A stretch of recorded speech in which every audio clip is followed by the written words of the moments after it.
As defined in Dr. Chris Clark's article titled An Examination of the Out-of-Classroom and Outdoor Learning Theories, quote, Beams, Higgins, and Nickel specified the term outdoor learning to mean all learning that takes place outside of the classroom, end quote. There are different approaches to outdoor learning. Dr. Chris Clark highlights 5 main ones: experiential, environmental, land-based, place or community-based, and adventure. Experiential learning includes any hands-on learning or learning that essentially is an experience. Work experience would fall under this category, but also could be in place-based or community-based learning since the students are gaining first-hand workplace experience within their community. Environment learning focuses on issues that affect the planet. Land-based learning has its foundation in Indigenous ways of knowing, and adventure learning focuses on developing social skills, team building, and problem solving, typically through physical outdoor experiences.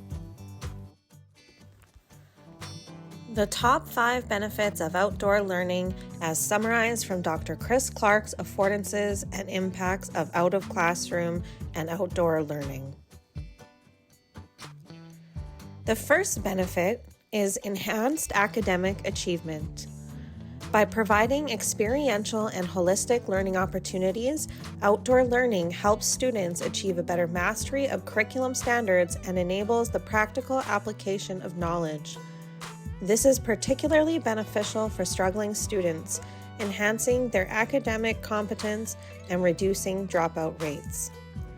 The second benefit of outdoor learning is improved engagement and behavior. Outdoor learning environments foster creativity, discovery, and student-driven activities lead to increased autonomy, responsibility, and engagement. These settings make learning more enjoyable and memorable, reducing the need for impulse control and discipline problems. They also enhance group cohesion and reduce anxiety, which in turn improves overall student behavior, cognition, and academic success. The third benefit to outdoor learning is that it promotes health and well-being. Outdoor learning promotes physical, intellectual, and emotional health. It encourages physical activity, which improves fitness and cognitive abilities, and exposure to nature enhances mood and overall well-being. Students involved in outdoor learning show better attention, focus, and academic achievement, particularly in reading, writing, and math. The fourth benefit to outdoor learning is that it strengthens community and relationships. Outdoor learning strengthens community ties by providing new perspectives and a sense of belonging. It fosters authentic relationships with the natural environment, encouraging sustainable behaviors and environmental stewardship. Additionally, the outdoor setting enhances relationships among peers and between students and teachers, fostering collaboration, social skills, and leadership abilities. The fifth benefit to outdoor learning is that it supports decolonization and inclusion. Outdoor education aligns with Indigenous educational practices by emphasizing autonomy, relationships, collaboration, and real-life projects. It fosters a connection to the land, crucial for decolonization, encouraging a view of the land as a partner rather than a challenge. This approach nurtures the spiritual, emotional, mental, and physical aspects of learners, enhancing holistic self and health. Incorporating Indigenous knowledge into outdoor education improves relationships between Indigenous and non-Indigenous groups, facilitating reconciliation.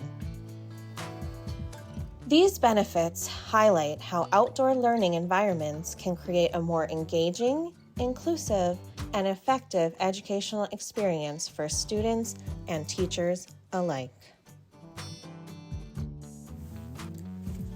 Benefits of outdoor learning as stated by the outdoor learning teachers that were surveyed. The first benefit is increased positive engagement.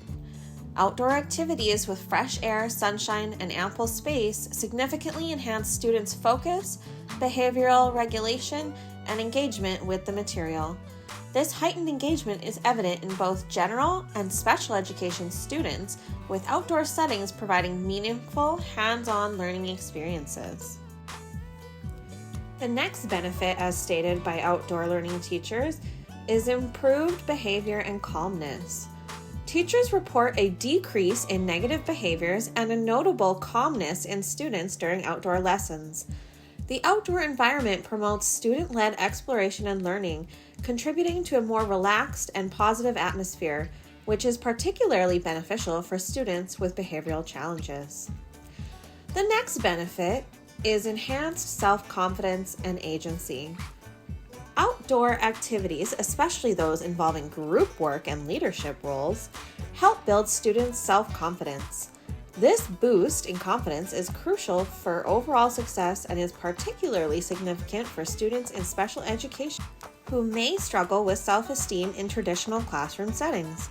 Additionally, outdoor learning provides more opportunities for student agency, allowing them to take charge of their learning. Another benefit is reduced overstimulation and enhanced attention. For students with ADHD and autism, the outdoor environment's reduced overstimulation and the freedom to move around are significant benefits. Teachers note that time spent in nature helps these students refocus their attention, improving their ability to engage with learning activities and manage their behaviors.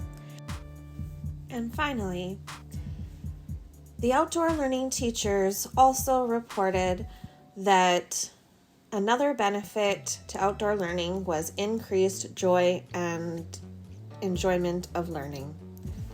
Teachers observe that students exhibit more joy and enjoyment during outdoor lessons. This increased happiness and positive attitude towards learning can lead to a more enthusiastic and motivated approach to education, making learning experiences more enjoyable and memorable for students. In summary, the benefits of incorporating outdoor learning into special education are profound and multifaceted. By enhancing engagement, improving behavior and calmness, boosting self-confidence, reducing overstimulation, and increasing joy, outdoor education provides a holistic and enriching experience for all students. These advantages highlight the importance of integrating nature-based learning into educational programming, ensuring that every student has the opportunity to thrive in a supportive and stimulating environment. When we surveyed 8 special education teachers and asked how often they incorporate outdoor learning, most answered that they do not take their students outdoors very often. Only 12.5% of those surveyed took their students out 3 to 5 times per week. A quarter of the teachers took their students out 1 to 2 times per week. Based on the replies we received from special education teachers and teachers currently incorporating outdoor learning, as well as the interviews we conducted, the main barriers to taking students with exceptionalities outdoors are lack of personnel due to large class sizes and staffing ratios, risk management and safety concerns, since the safety measures necessary for many of these students require more planning than usual. Funding and resources are another big issue. Many teachers mentioned having fenced spaces to help ensure student safety would be helpful, but is not realistic. Funding for transportation and experiences away from the school is also limited. Lack of accessibility can make it challenging for students with physical impairments to be included. Administrative policies are an issue. And the final barrier I want to mention is the lack of teacher willingness. Many teachers are simply more comfortable within the walls of their classroom, where they can maintain order and it is easier to maintain safety for all students.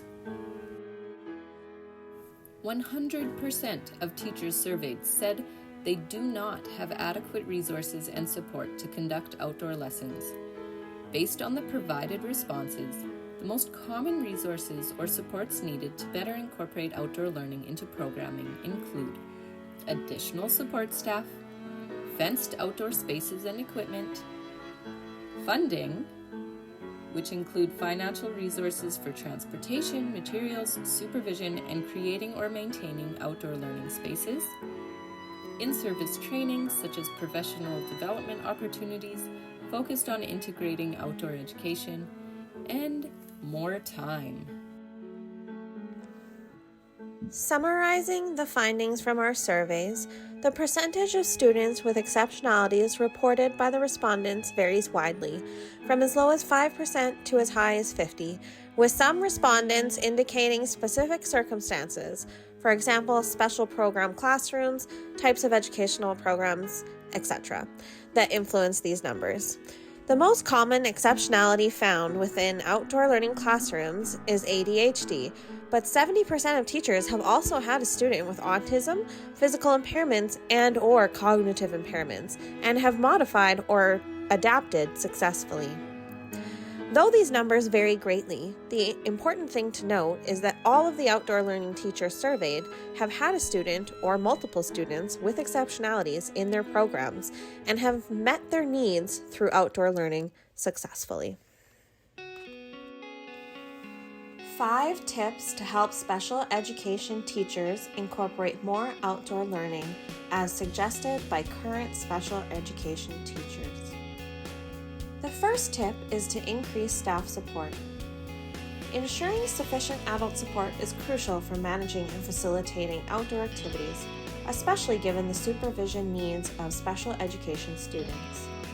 This helps maintain safety, provides individualized attention, and supports student engagement. One suggestion was asking for parent volunteers. This helps families feel like they are a part of their children's education and provides more support for the experience. Another suggestion was to implement safety measures. Comprehensive safety planning is essential to address specific risks associated with outdoor environments, such as elopement risks for students with autism.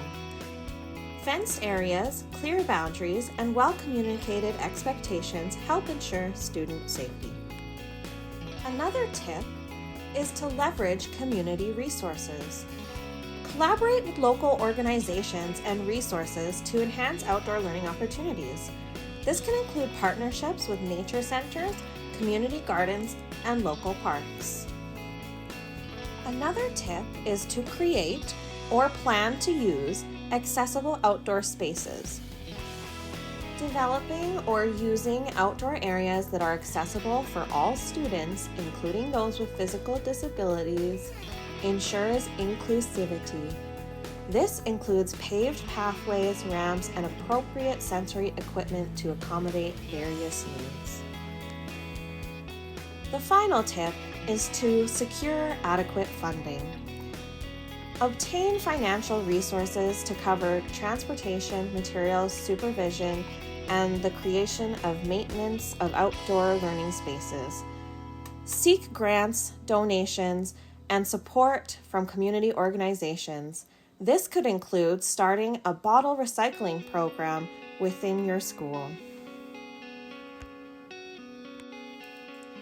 In summary, successfully integrating outdoor education into special education programming requires a multifaceted approach. By ensuring sufficient staff support, implementing comprehensive safety measures, leveraging community resources, creating accessible outdoor spaces, and securing adequate funding, educators can create a safe, inclusive, and enriching environment for all students. These strategies collectively provide the necessary foundation for an effective and engaging outdoor learning experience tailored to the diverse needs of special education students.